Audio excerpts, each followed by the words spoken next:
Hola, amigos, ¿cómo están? Hoy realizaremos el comentario de la obra Lima la Horrible del escritor peruano Sebastián Salazar Bondy. Comenzaremos advirtiendo que un comentario sobre esta obra podría resultar insuficiente ya que debiera corresponderle un tratamiento de mayor análisis. Ello, debido a que las tesis planteadas por el autor abordan temas sobre la identidad, carácter, costumbres y mentalidad del peruano, sobre todo, del limeño, generando, inevitablemente, polémica y debate.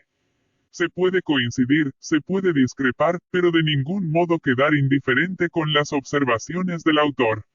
Comencemos, entonces. En esta ocasión comentaremos solo la primera idea planteada en este ensayo que fue publicado en 1964, Lima y los limeños viven saturados de pasado, aseveró. Para sustentar esta idea, precisa que ese pasado del cual se vive saturado es la época colonial, a la que se ha idealizado como Arcadia. Enfatiza, ha sido una idea que ha sido impuesta por quienes creyeron haber desentrañado el enigma de nuestro ser del limeño.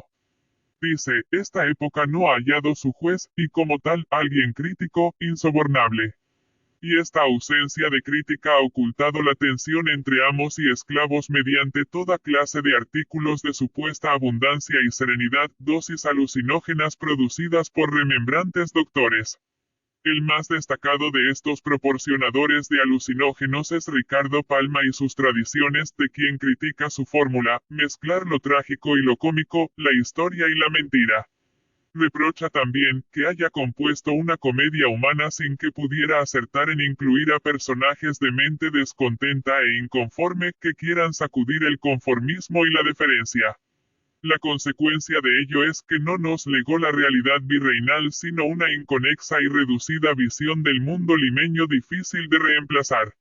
Ahora, este pasado supervive en monumentos, en cultos, en la carrera de ascenso social, etc.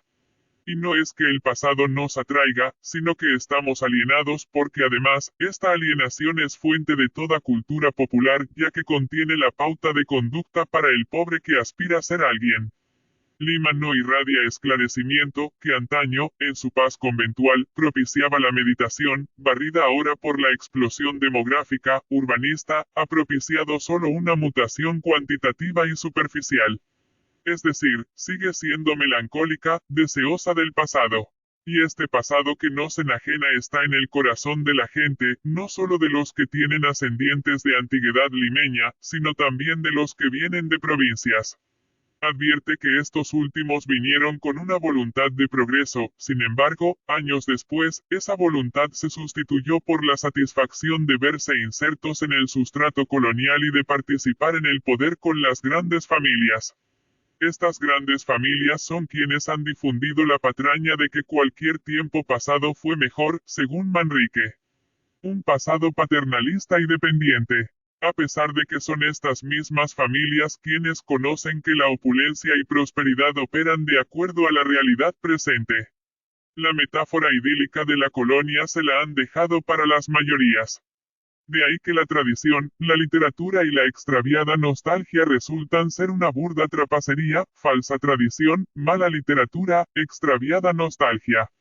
Pero, a pesar de ello, esta extraviada nostalgia de la Arcadia colonial ha tenido éxito y, a la vez, se ha precipitado para hacerse popular y nacional, idea que ya desarrolla en otro apartado de este ensayo. Con respecto a esta idea, se puede decir que Salazar Bondy yerra al aseverar que Lima de mediados del siglo XX vivía saturado de pasado. Por el contrario, en dichos años, Lima vivía una época de cambio y renovación cultural y social, a pesar de las turbulencias económicas y políticas por las que atravesaba. Aunque la urbe limeña conservaba ciertas costumbres y tradiciones criollas, a la vez incorporaba y expresaba la cultura andina y regional. El triunfo de Perú en la guerra del 41 contra Ecuador, las manifestaciones de organizaciones políticas de masas fundadas por Aya de la Torre, o la fundada por José Carlos Mariátegui, el proceso de industrialización de Lima, las migraciones del campo a la ciudad. Todo este contexto traía la cultura andina, que no necesariamente se alienaba, también se mezclaba, fusionaba y aportaba, sus resultados se denominarían y definirían, ya por los años 80, como cultura popular o cultura chicha. En el plano internacional, el mundo había atravesado 2 guerras mundiales, las cuales generaron hondos rezagos nacionalistas en cada punto del orbe. Los capitales norteamericanos llegaban a Perú, influyendo política y culturalmente.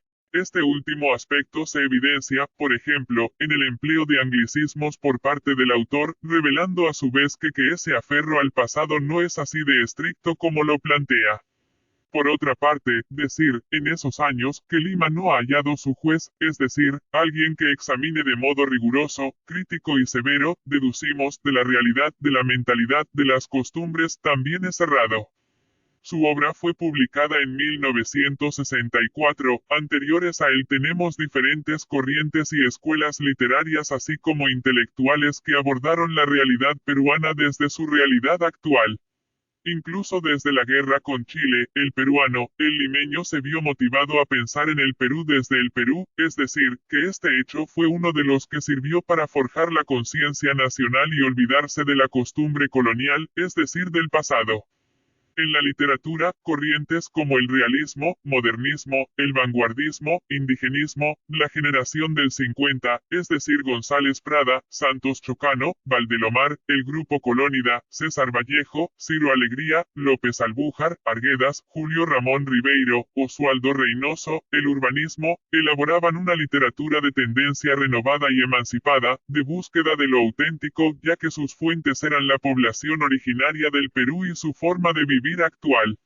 Los rasgos de esta literatura no imitaban a Palma ni a sus tradiciones, tampoco al criollismo limeño o a las costumbres de la colonia española. Por lo cual no se puede decir que hayan estado saturados de pasado. Julio Ramón Ribeiro, Oswaldo Reynoso, Javier Heraud, Manuel Scorza, por ejemplo, realizaban denuncias de carácter social, de la miseria, la precariedad, marginalidad, frustración. Precisamente, la denuncia contiene crítica. Por otra parte, los urbanistas hablaban de una Lima nueva, renovada tanto en su cultural como en su lenguaje.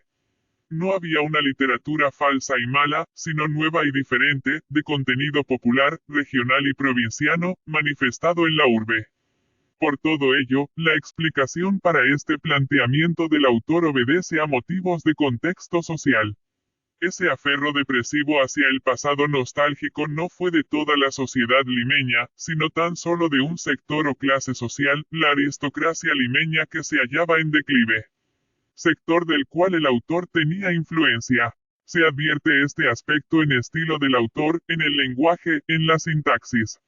La construcción de sus párrafos, por ejemplo, muestran un estilo colonial, el rodeo, el adorno en la expresión típicos, el neoclasicismo a través de sus expresiones en francés, rasgos que ya casi no se advierte en obras y autores contemporáneos suyos. Por consiguiente, esta obra de Salazar Bondy se constituye en una obra de lectura obligatoria, pues, aunque no se coincida en todas sus ideas, hay muchas observaciones que sí son ciertas pero que la costumbre o práctica habitual hacen que casi ni se perciban. Aporta en ese deber de intentar autoexaminarse y autocriticarse, pero adolece de propuesta. Sin más que agregar, me